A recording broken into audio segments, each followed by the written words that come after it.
Yo quiero que a mí me quiera. Buenos días a todos. Primero, muchas gracias.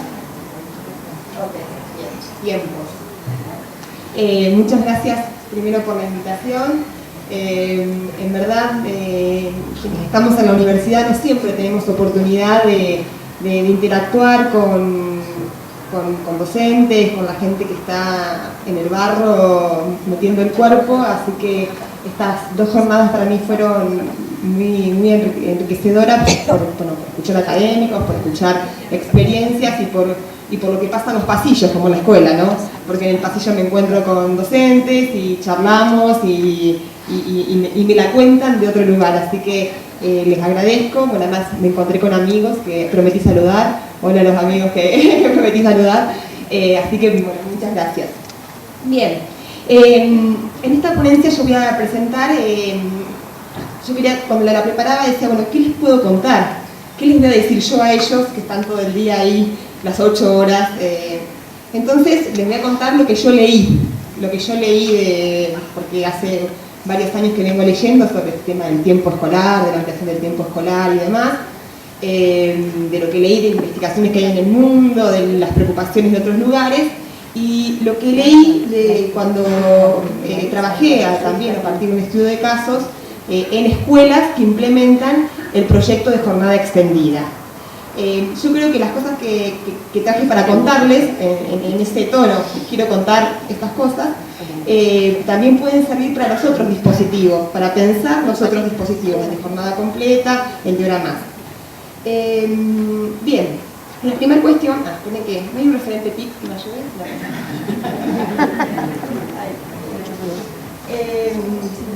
La primera cuestión que ya se habló ayer y demás, pero yo tenía escrito y quería contarlos igual, es que este tema de la preocupación del tiempo escolar es un tema viejísimo, ¿sí? Pero también de mucha actualidad. Encontré un escrito en los países desarrollados, por ejemplo, la preocupación por el tiempo escolar ya está presente a fines del siglo XIX. Les leo un escrito, dice: el niño de hoy debe asistir a la escuela a 11 años, para recibir instrucción como mucho cuantitativamente, como el niño de hace 50 años recibió en 8 años. Apenas es necesario mirar más allá de esto para la explicación de la mayor cantidad de trabajo realizado en el sistema alemán y el francés que en las escuelas americanas. Esto lo escribía alguien en el año 1894. ¿Sí? En Estados Unidos estaban preocupados por, desde una perspectiva de competitividad y demás, que podemos discutir, pero preocupados por la cantidad de horas que los chicos estaban en la escuela, ya en aquella época. Como ayer decía el doctor Pino, en Argentina, ya la ley 1420 incluye en sus artículos ciertas definiciones vinculadas al tiempo escolar. En su artículo 2 dice que la instrucción primaria deberá ser gradual, y hay terribles discusiones acerca de qué se trata esto de gradual, ¿sí? y de cómo establecer esos grados. Dice que se dividirá en 6 o más agrupaciones graduales y será dada sin alteración de grados, en el artículo 9, y que las clases diarias de las escuelas públicas serán alternadas con intervalos de descanso, el recreo que decía ayer el doctor Pino, ejercicio físico y canto, eso en el artículo 14. Es decir, no estamos con un tema que es nuevo, y creo que las 2 conferencias de ayer instalaron esto, digamos, de que estas cuestiones que estamos discutiendo es volver sobre discusiones que están en el origen de nuestro sistema educativo. Es un tema de mucha actualidad también, digamos, desde la recomendación de UNESCO que comentaba la profesora Barco, desde la ley de financiamiento educativo, que ahí estableció una meta de que el 30% de las escuelas del país fueran de jornada extendida o completa, la ley de educación que refuerza, la ley nacional de educación que refuerza esta apuesta diciendo que será una modalidad del sistema educativo, de que las escuelas primarias serán de jornada completa. ¿Para qué? Para lograr los objetivos del nivel primario, dice la ley de educación. En Argentina las experiencias de jornada escolar se remontan a la década del 50, como también se contaba ayer, estas experiencias no tienen el tono de estas que estamos aquí analizando, sino que son experiencias ubicadas en la ciudad de Buenos Aires, para sectores medios y medio altos, y destinadas más para atender el problema de las mujeres que trabajan en esos sectores. En el mundo hoy se está discutiendo un montón el tema del tiempo escolar. Hoy los sistemas educativos del mundo debaten sobre la reducción del tiempo de descanso al mediodía, por ejemplo en Inglaterra, las pausas a media semana, hacer pausas a media semana, o sea, hacer un día sin clase, el uso de los sábados por la mañana, ahora estoy recomendando esto. Yo después les paso, para que ustedes vean a qué sistema educativo quieren emular, ¿no? Por ejemplo, Francia y Japón, sobre comenzar más tarde a la mañana para evitar, han estudiado que hay como un primer momento en la mañana que sería donde la gente no está con mucha atención, entonces se pueden empezar más tarde, sobre tener más días de clases y más largos, sobre la organización interna del horario, procurando mayor flexibilidad, sobre el paso de la jornada continua a la partida, que es una discusión que está dando mucho en España ahora y que Fernández de Guita se está ahí peleando con los docentes y demás. Bueno, digamos, es un tema polémico, eso no cabe duda.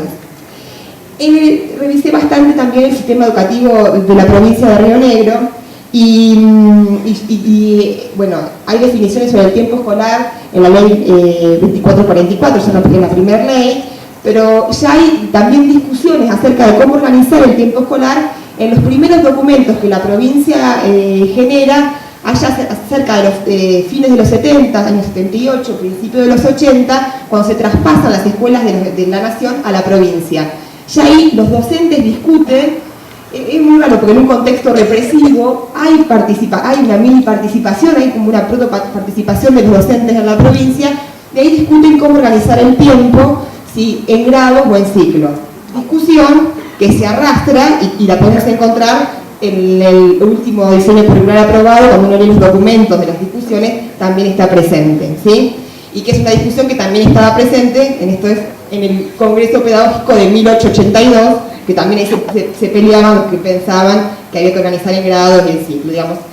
Este tema de que sea polémico significa de que no es un tema natural, ¿sí? Uno va a la escuela y considera que la organización del tiempo parece que es así y no hay mucho para hacer. Bueno, mirar un poquito la historia nos muestra de que no es un tema natural, que es un tema que el estado actual responde a un estado de la discusión, un estado de la guerra, ¿sí? Pero se puede hacer algo ahí adentro, se puede armar otra configuración del tiempo escolar. Este es el primer punto. Segundo punto. El segundo punto que quiero contarles. Las investigaciones sobre el tiempo escolar y su duración coinciden en que incrementar el tiempo no es suficiente, sino que resulta necesario un cambio cualitativo. Esto voy rápido porque esto a mí me encanta, pero a ustedes no tienen por qué gustarles, que es toda la revisión de bibliografía e investigaciones acerca del tiempo escolar. Paso así un poquito para que vean, y porque lo hice tan lindo que quiero que lo vean. Ahí está. Hay mucha investigación acerca del tiempo escolar, yo las clasifiqué. Hay un grupo de investigaciones desarrolladas en los países centrales y en países que han recibido financiamiento para implementar proyectos de jornada extendida o ampliada o completa, como el caso de Chile y Uruguay.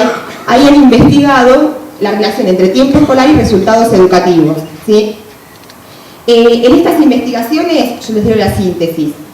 Las mismas arrojan como resultado que el vínculo entre tiempo escolar y rendimiento de los alumnos es poco significativo. Fundamentalmente en el caso de alumnos pertenecientes a sectores sociales medios y al compararlo con los recursos comprometidos en dichas experiencias. Si bien los estudios no avanzan en explicar las razones de dicho fenómeno, de por qué no se ve un cambio significativo en los resultados académicos si se duplica el tiempo en la escuela, varios advierten que lo estrictamente importante en el tratamiento del tiempo que se hace en educación no es su duración, sino lo que en él se hace, el uso del tiempo. Es decir, lo que otros definirán como calidad de tiempo. Esa es una línea de investigación.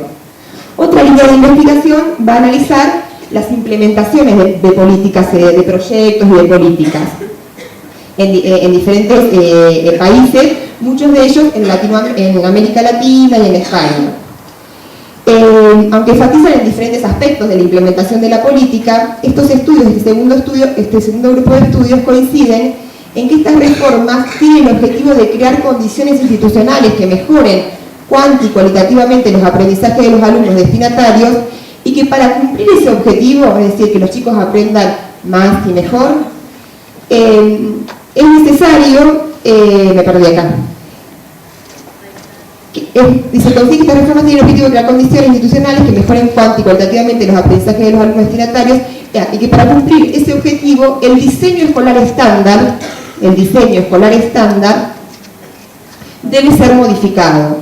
O también dicen otros, que un cambio cualitativo en el tiempo escolar implica redefinir otros componentes de lo escolar, la dimensión curricular, las formas de enseñanza y de evaluación, los agrupamientos, entre otros. Y después hay un tercer grupo, que es el grupo que yo más tomé como referencia para pensar la jornada escolar extendida, que yo llamé como los grupos críticos, porque está bueno, yo voy a ser de los críticos, no voy a ser de los otros, que es un grupo de investigadores en que ellos lo que nos advierten es que la jornada escolar mantiene su estructura rígida originaria del siglo XIX, lo que veíamos ayer en la primera conferencia, basada en la concepción técnico-racional, según la cual las unidades de tiempo son uniformes y predefinidas, que ese orden, van a decir estos estudios, entran en contradicción y conflictos con los cambios acontecidos en los 2 últimos siglos, tanto en el ámbito social como en el escolar, y que el mismo se vincula estrechamente con diferentes tipos de pedagogías. Hay un vínculo entre cómo organizamos el tiempo y la pedagogía en la cual sostenemos nuestras prácticas de enseñanza. Bueno, pero ¿qué significa otra calidad de tiempo? ¿No? Una pregunta.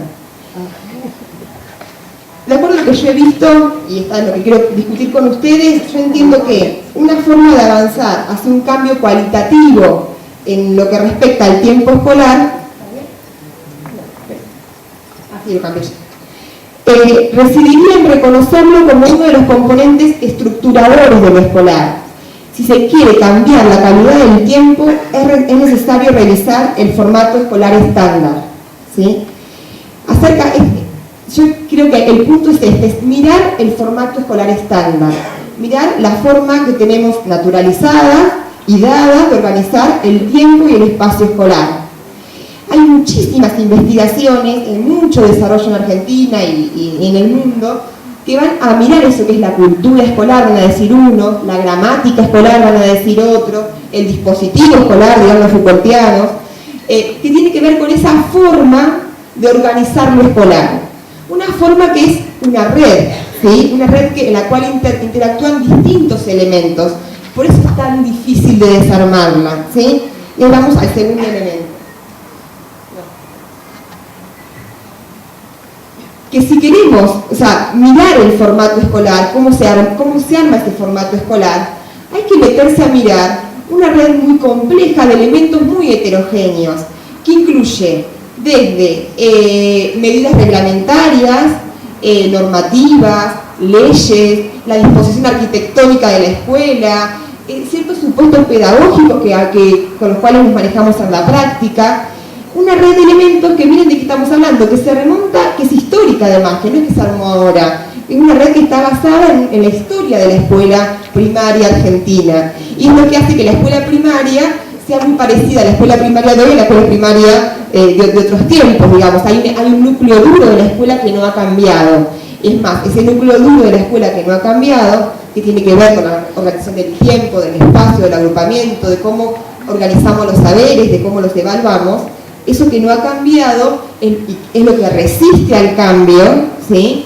Es lo que resiste a los esfuerzos reformadores, y también es lo que genera ciertas cosas, como por ejemplo, Teillier nos va a decir, ese núcleo duro es lo que genera la soledad, ese núcleo duro es el que nos hace pensar en la repitencia, ese núcleo duro va a decir una investigadora fallecida, Corea, la que escribió Chicos en Banda, capaz que la habrán leído, es a la violencia escolar hay que pensarla como efecto de ese núcleo duro que lo logra alojar a esos distintos.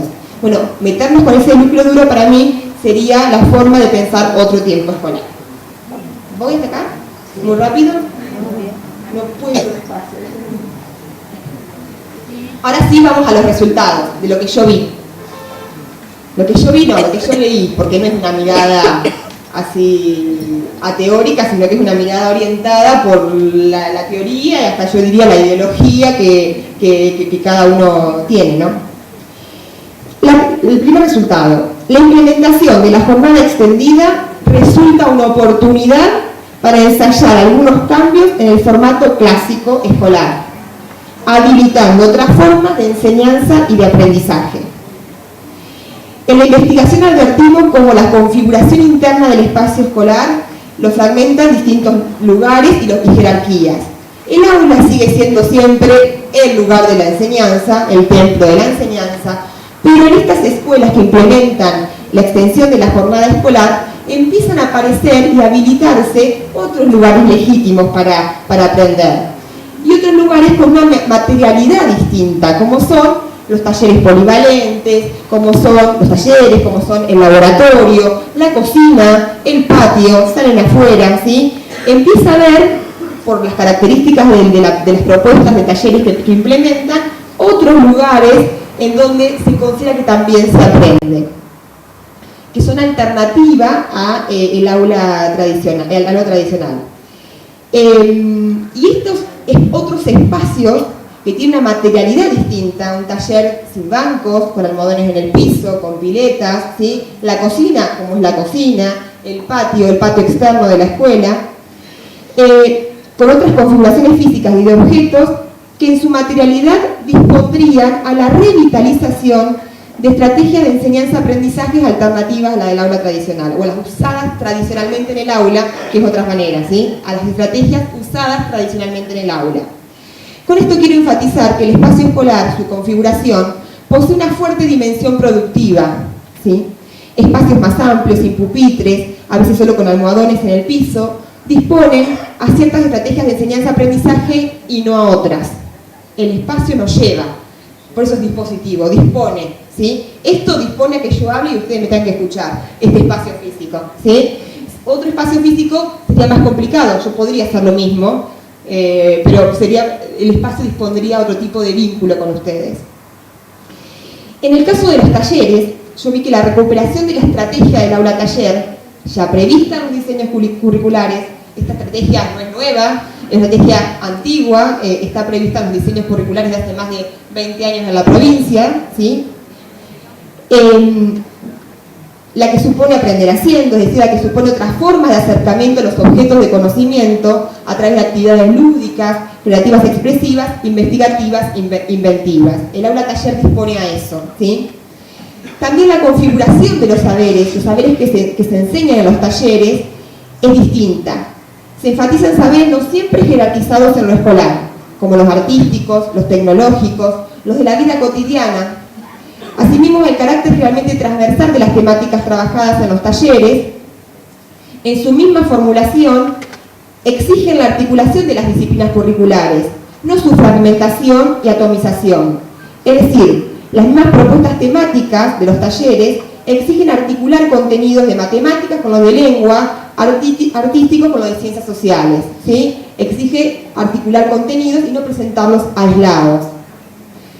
Asimismo, si bien la configuración del tiempo extendido, el tiempo de los talleres, se funda en el modelo de enseñanza simultánea, todos juntos, y una consigna para todos a la vez, que es un modelo, puede haber otros, agrupándose a los alumnos en general, respetando el modelo de las secciones imperantes en la escuela, advertimos que tímidamente se ensayan, tantean, no es un término muy técnico tantear, pero yo creo que es más gráfico de lo que están haciendo las escuelas, otras formas de agrupamientos.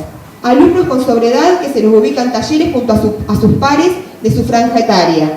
Organización de grupos por ciclo, no por grado. Sin embargo, y acá un ojo, tales intentos no logran resentir el formato estándar. Se trata de experiencias puntuales, ciertos alumnos y reservadas al espacio de taller. Finalmente, un elemento sumamente importante que tensiona el formato escolar clásico es la no acreditación de los talleres. En el caso de las escuelas estudiadas, la información producida durante el transcurso de los talleres, bueno, sirve para la evaluación, pero el taller en sí mismo no se acredita. En ese contexto, ¿cómo lo tengo? ¿5? ¿Por qué llamaste? El chiste. Porque el tiempo es subjetivo. Porque el tiempo no es el tiempo del reloj, sino el tiempo que, como yo estoy copada, el tiempo pasa. Para ustedes no, que están envolados. Es un aprendizaje que no corre por cuenta de la aprendizaje. Pero este es el aprendizaje de la jornada extendida, ¿sí? El tiempo es subjetivo, ¿está? El cansancio, el agobio, es subjetivo, y a uno se le puede pasar un tiempo súper rápido, para otro puede ser una cosa tediosa. Bien. En ese contexto, en las entrevistas docentes, aparecen alusiones a la libertad, en el contexto del taller no evaluable. A lo no tan pautado, a la posibilidad de creatividad. Los docentes significan así el espacio del taller. Una docente que desde hacía 2 años se desempeñaba como docente y como tallerista, comenta en la entrevista que mantuvimos. El espacio de taller es más libre, tiene una planificación, pero puedes dejar lugar a la espontaneidad. A la mañana, que cuando viene el guardapolvo blanco puesto, tenés la carpeta, lo que tenés que cumplir antes de fin de año, y haces gestos con sus manos en la cabeza como un peso. Esa espada no pende sobre mi cabeza en el taller. Yo le pregunto, ¿hay menos contenidos para enseñar entonces en el taller? No, hay muchos contenidos de distintas áreas interrelacionadas. Por ejemplo, trabajamos con un cuento, trabajamos la expresión oral, luego escribimos, dramatizamos. Y yo le pregunto, ¿así no se puede enseñar a aprender en la mañana? Sí, se podría. Yo pienso que sí. Desde que estoy en el taller estoy pensando en eso. Por ahí tenemos que sacarnos esas presiones que sentimos. Esta distinción en la relación a la evaluación, acreditación del taller, hacen de ese tiempo-espacio un tiempo-espacio otro, distinto al propiamente escolar. ¿Pueden advertir quienes son protagonistas de estas experiencias la potencia de esta novedad? ¿Cómo la significan? ¿Qué sentido dan a estas pequeñas modificaciones que acontecen? Y para terminar, no voy a enfatizar en esto, lo voy a dejar ahí puesto para que ustedes nos miren. Estas incipientes experiencias de romper con el formato escolar, de reconfigurarlo, tal vez no rompiendo, es reconfigurarlo, ¿sí? Porque las revoluciones son muy difíciles, entonces tal vez hay que hacer cambios en pequeñas rutinas y no la gran revolución de cambiar la escuela, a veces es más fácil pensarlo así. Esas incipientes experiencias se ven amenazadas por la fuerza de la maquinaria escolar, que tiende a fagocitarlas y volverlas más tiempo de lo mismo. Yo vi la presión de lo escolar, de eso que nuevo que aparece, de volverlo más de lo mismo. Y ahí punteo algunos de los riesgos, digamos. La idea de que la planificación del tiempo escolar es del orden de lo implícito. El docente, el tiempo le viene. ¿Cómo está organizado el tiempo? Es así, digamos. Uno puede en el aula manejar los tiempos internos, pero el tiempo de cuándo es el recreo, la primera hora cuánto dura, la segunda cuánto dura, es algo que viene dado y que uno ni se pone a pensar que puede hacer algo distinto, ¿sí? Yo les dejo eso mirando, ustedes miren los riesgos, que creo que ustedes ya lo saben, y cierro con un punto hacia adelante, digamos. Otro tiempo escolar, es decir, que podamos avanzar sobre estos riesgos de que el tiempo sea más de lo mismo, que podamos profundizar estas novedades que aparecen, ¿sí? Otro tiempo escolar requiere de espacios para pensar la novedad, en los que tramitar la experiencia y producir saberes. Como señalamos más arriba, con los talleres se proveen nuevas condiciones de escolarización. Ahora bien, hemos observado que la vinculación entre esos otros formatos escolares y las concepciones y posibilidades de enseñanza, aprendizaje, evaluación se encuentra ausente. No se explicita ni discute, ni en los documentos que apoyan el desarrollo del proyecto, ni en el discurso de los actores involucrados. ¿Qué vínculo hay entre esto distinto, entre estas nuevas formas de organizar el tiempo, entre el nuevo formato espacial del taller y lo que yo puedo enseñar, en cómo yo sé enseñar, ¿sí? En cómo yo sé evaluar, la forma que yo sé evaluar, cómo se evalúa? Ese vínculo, si hay contradicción entre estos dos elementos, no está presente y yo creo que eso hay que discutirlo. Quiero decir, si se busca habilitar otras oportunidades de aprendizaje, promoviendo otras condiciones de escolarización, es necesario para que ello se concrete que las formas de enseñanza, de aprendizaje, de evaluación, comiencen a ser pensadas en vinculación con esas nuevas condiciones de escolarización. ¿Se promueven iguales relaciones, por ejemplo, con el saber y con el aprender en un espacio y en el otro? Si se promueven nuevas formas de relación con el aprender, ¿cómo impacta eso en las formas de evaluación y acreditación? Si yo estoy buscando aprender de manera creativa, de manera no vinculada a la repetición de saberes, de manera más caótica, de manera más desarmada, más desorganizada. ¿Cómo evalúo? ¿Cómo tiene que ser la evaluación de esa forma de aprender? Otra pregunta, la estética, las formas de estar y habitar el aula. ¿Cómo se modifican en estos nuevos formatos de taller? Yo uno de los riesgos que encuentro, que digo que la escuela presiona para que el taller sea más de lo mismo, es que el taller tiene otra estética. El taller es ruidoso, en el taller no parece un aula. En el taller uno llegaría, yo llegaba y tenía ganas de decir shh, porque también hay una idea de que nos habitan los docentes, es que uno aprende calladito y en silencio. Y el taller no tiene que ver con estar callados y en silencio, uno en movimiento, haciendo cosas distintas. Bueno, si nosotros creemos que hay aprendizaje, que hay aprendizaje válido, y que en ese espacio niños que en el otro espacio de callado y en silencio no pueden, en ese espacio sí pueden, ¿qué hacemos con eso? ¿Cómo repensamos la enseñanza? ¿Cómo repensamos la evaluación, la acreditación de esos saberes? Que no es otra cosa que promover en ustedes, esto que estoy pidiendo, entiendo que es una obligación de quienes diseñan estas políticas, habilitar espacios para que el análisis del vínculo entre condiciones de escolarización, formato escolar, y posibilidades de enseñanza y de aprendizaje aparezca, que sobre ello se charle, discuta, escriba, comparta, que no es otra cosa que promover en ustedes la capacidad que ya tienen para investigar los problemas de la enseñanza, comunicando los saberes que se generan en el marco de la experiencia de innovación, estudiando la forma en la cual unos logros pedagógicos obtenidos bajo ciertas condiciones pueden extenderse a toda la población potencialmente alcanzada por un problema. ¿Sí? Que esas minis experiencias que dieron resultados, que la sistematicé, que la pensé del taller, puedan habilitarse en el espacio, en el aula tradicional. Que el chico que estaba en el taller con los chicos de su edad también pueda pasar con los chicos de su edad en el aula, en el espacio tradicional. Espacios en los que sospecho se debería recuperar el resto, aquello de vuestra experiencia como docentes que es del orden de lo inconfesado, de eso que dio resultado pero que no debería ser correcto enunciar como una buena práctica, porque pareciera que cierto deber ser pedagógico lo censuraría. Partir de esos pequeños actos que hacen del tiempo de los alumnos y del tiempo docente mismo una travesía. Una travesía, nos dice de forma bella Carlos Escliar, es la diferencia entre el tiempo que pasa y lo que pasa en el tiempo. O quizás la diferencia que hay al interior del tiempo que pasa. Diferencia como intensidad, tiempo como hondura. La tarea no es fácil, el dispositivo escolar, el formato escolar configura una gramática, un formato que resulta difícil de conmover. Ahora bien, entendemos que la implementación de estas experiencias, la experiencia que ustedes están transitando son oportunidades regias para remeter y pensarlo de otro modo. Y entiendo que nos cabe a la universidad ser sus compañeros en esta empresa. Entiendas esto último como un ofrecimiento. Muchas gracias.